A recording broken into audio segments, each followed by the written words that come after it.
du principal agitateur politique russe, Vladimir Ilitch Ulyanov, dit Lénine. Après avoir écrit des livres sur la prise de pouvoir du communisme, il vivait en exil, en Suisse. Il a 47 ans.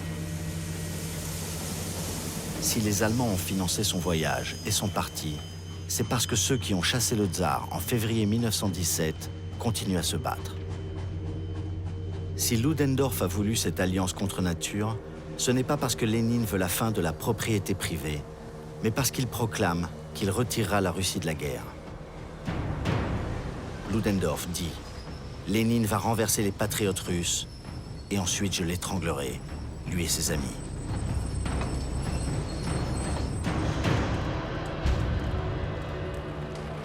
Dans cette Russie anéantie par la guerre, cette Russie de la misère, de la famine et de la désorganisation de l'armée, Lénine dit « La paix, le pain, la liberté et la terre sont nécessaires à cette masse. » Lénine accuse le gouvernement provisoire de Kerensky de continuer la boucherie impérialiste.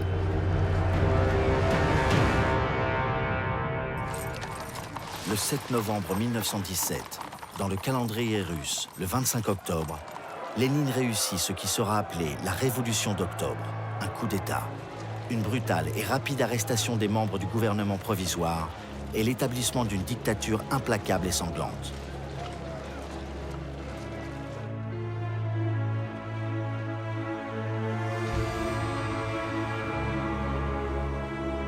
Lénine avait écrit, dès la première révolution de 1905, « La terreur est l'instrument d'une politique d'hygiène sociale. » Parmi ses victimes, toute la famille impériale. Le premier grand empire que la guerre emportera. «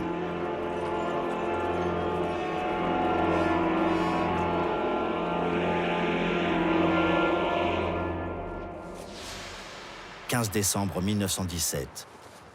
Les soldats allemands et russes sortent de leurs tranchées, franchissent les barbelés et fraternisent. Le nouveau régime communiste de Moscou vient de signer un armistice et entame des négociations pour mettre fin à la guerre.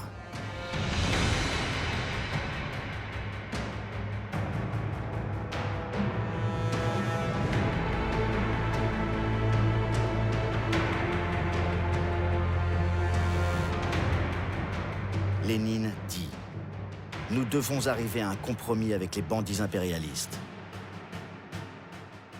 À Brest-Litovsk, une gare à 100 km de Varsovie, s'ouvrent les pourparlers de paix le 22 décembre 1917.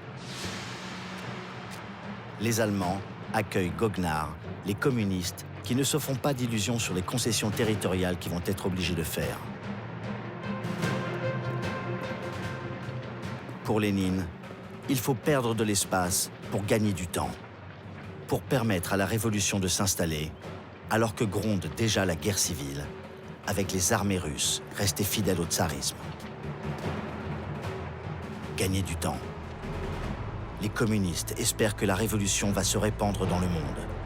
Ils discutent pendant 3 mois avec leurs ennemis, allemands, autrichiens, turcs, bulgares, qui veulent tous leur part du gâteau. La menace des Allemands de reprendre la guerre se fait plus pressante. Lénine envoie Léon Trotsky, un de ses proches compagnons, pour s'aider sur toute la ligne.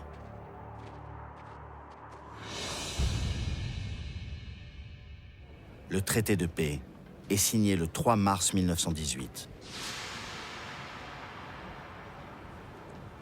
La Russie est amputée de près d'1 million de kilomètres carrés et du quart de sa population. Des pays baltes à la Pologne, qui va renaître, et l'Ukraine, qui entre aussitôt en guerre contre les bolcheviks. Ludendorff a réussi son coup. Il peut transférer une grande partie de son armée à l'ouest. Qui perd une bonne partie de son territoire, la plus riche en blé et en acier. Pétrograd est jugé trop près de la frontière allemande. Les bolcheviks choisissent de revenir à l'ancienne capitale, Moscou. Moscou, mars 1918. Lénine pose devant le célèbre canon du Kremlin. Le Kremlin, la citadelle qui abrite les tombes des 47 tsars. Le tsar, aujourd'hui, c'est un marxiste, Lénine, le dictateur de la Russie. Son régime repose sur 3 piliers. Le parti bolchevique,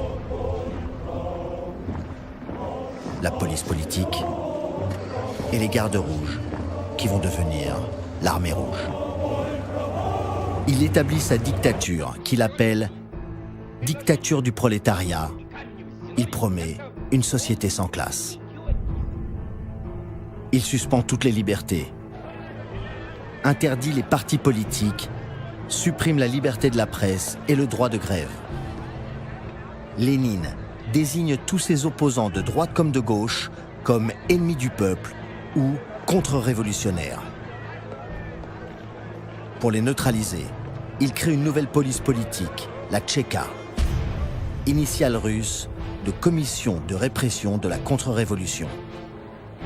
Lénine dit « Lançons une terreur de masse impitoyable. Une révolution sans peloton d'exécution n'a aucune chance. » Les tchéquistes, recrutés parmi les fanatiques bolcheviques ou les pires délinquants psychopathes, sont filmés ici après le pillage d'un appartement, pudiquement appelé « contribution de la bourgeoisie ». En 6 semaines, la Tchéka, la police politique, commet 50 000 assassinats. Plus de droit, plus de justice. Le procureur général dit « Nous ne devons pas seulement exécuter les coupables. L'exécution des innocents impressionnera bien mieux les masses. » L'écrivain Maxime Gorky dit « Que va-t-il se passer maintenant? J'ai bien peur que beaucoup de sang ne coule, bien plus qu'il n'a jamais coulé. »